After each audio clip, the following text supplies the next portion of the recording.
What's a boring hobby that's not boring at all? Making holes in wood and stuff. I do counted cross-stitch.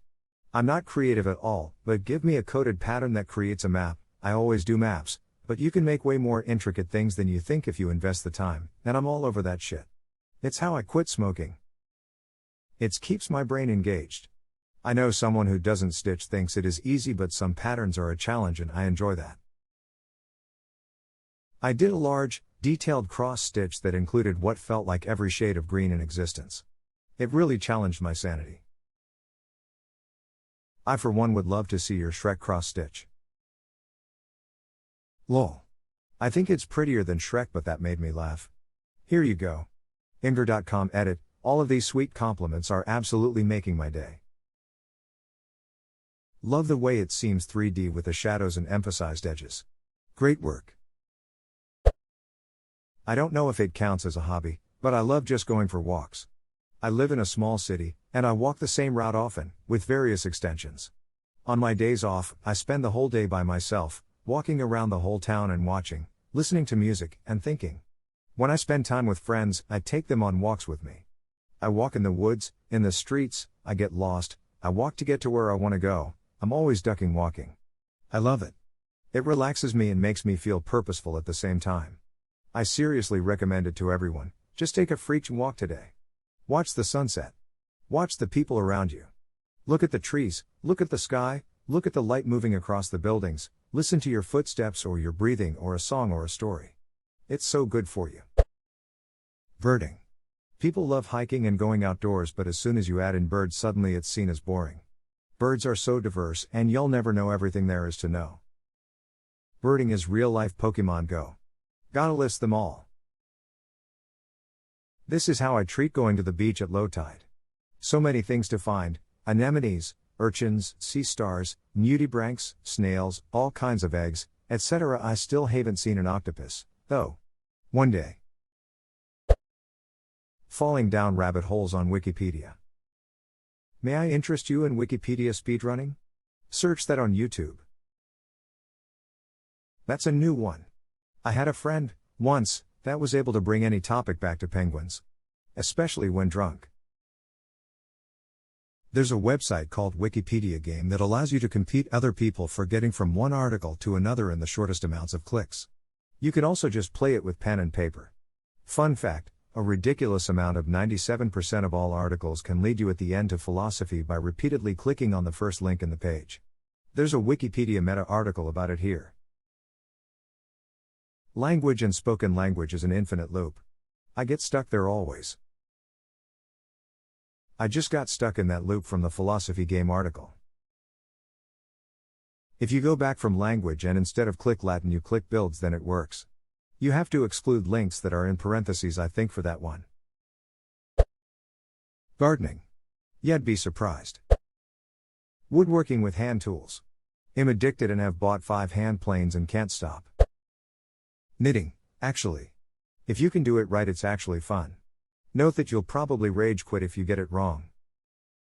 I rage quit 3 times before it finally clicked. I was like, I will not be defeated by string and sticks. Children can do this. Now it's one of my favorite hobbies and I've made some beautiful pieces. Geocaching. Started this when my then GF and I were dirt poor in college, and now we have logged about 1,700 caches in about a dozen different countries. Even just doing it near our home is awesome, because you get to see things you'd never see otherwise. Highly recommend. Edit, my inbox has been destroyed by people looking for more information on this, which is awesome. To get started, go to www.geocaching.com. Doing it on vacation or when you are in a new place is even better. When geocaching was first described to me, I thought it sounded like the dumbest thing ever. Someone hides something, then posts the GPS coordinates to find it. You use a GPS to go to the exact spot and find the cache. Easy, right? Lame, right? Go do it. You'll likely have fun. If you have kids, call it treasure hunting. Bring stuff to trade. Bring a pen. Is there a website or app for this? How do you know it's safe to do, ESP, if you plan to bring kids? Geocaching.com. Basically, it was created for families to do, especially with kids. Editing videos. A lot of my friends say it looks boring, but it's actually soothing and calming after a stressful day. What is your method? Do you have your editing process mapped out? No, I actually enjoy editing videos for my family, and sometimes for my YouTube channel, usually video games, haha. Playing chess. Bullet. Equal parts flow and rage. 1 minute hits that sweet spot of being too fast to play decent chess, but slow enough to play a complete game of chess. So the result is game after game of bad chess, and it's addicting for some reason. Growing algae. I sometimes grab some empty glass containers, ones that I cleaned and wanted to reuse. Fill it with water, rainwater is the best, put in a bit of soil or any organic matter. I have a good collection of algae jars and a big bucket. They don't need much maintenance and look cool too. It feels good when you see how you just recycled and produced oxygen for free. I mean, I'm at least not a waste of oxygen. Edit, I did not expect that many upvotes and replies. Thank you all. I've been answering stuff for 5 hours now. How do I start this? Find a place with good sunlight and temperature around 20 to 30 C, 68 to 86 F. I put them on the rooftop away from shade. The containers I used were just regular Nescafe jars. I just washed them a little bit. I filled them with tap water. Rainwater is better because it doesn't contain chlorine. I'm sure you'll find why in the replies. Put a handful of soil and maybe some pebbles for the algae to grow on. You can see the jar with some algae that already grew somewhere else. I got mine from a pot that I was using to cook and feed my cat's chicken heads that was filled with rainwater after I lost them.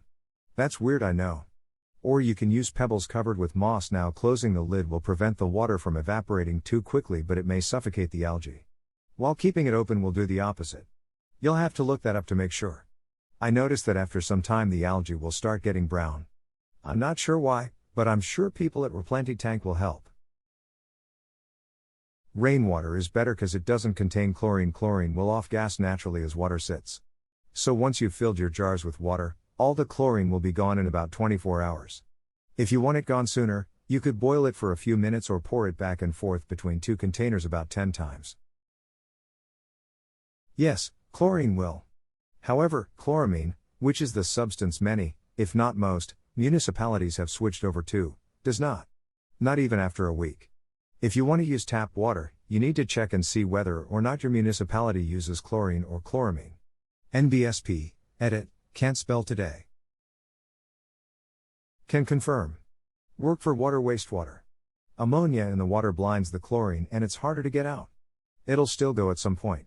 Some of our water tanks go out of service in the summer because we can't keep the chlorine high enough. Making detailed and realistic maps. I grew up poor, so to entertain myself I used to draw very realistic maps and play imaginary scenarios based on the map.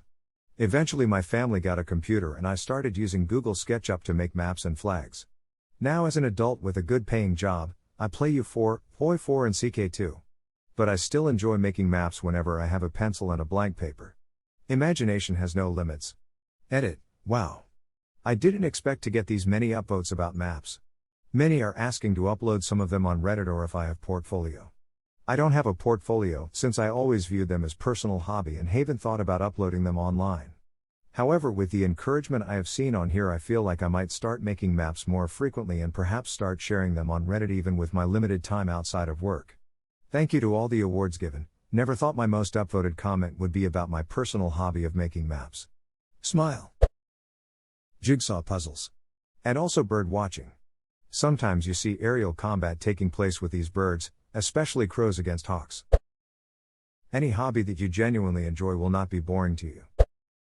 Research, or at least in my opinion. If you're looking for information on a topic you genuinely enjoy, it's actually quite fun to learn a lot about it from different sources. If nobody makes you do it, it counts as fun. Calvin and Hobbes. Finding cool rocks. No joke. You get to walk about, seeing cool things, breathing fresh air, and you get a geology lesson bonus. I don't know if this qualifies as a hobby, but I love making Spotify playlists for super obscure themes, like the summer of 1997 or the feeling you get when you realize you are driving too fast and it's raining, or these would make a good soundtrack for a zombie movie. I'm currently working on a playlist of songs to play a stranded Victorian-era time traveler to get them up to speed on 21st century American musical culture. Edit, I'm very flattered by all the requests for a link, but I would rather not. My Spotify account is under my real name and face.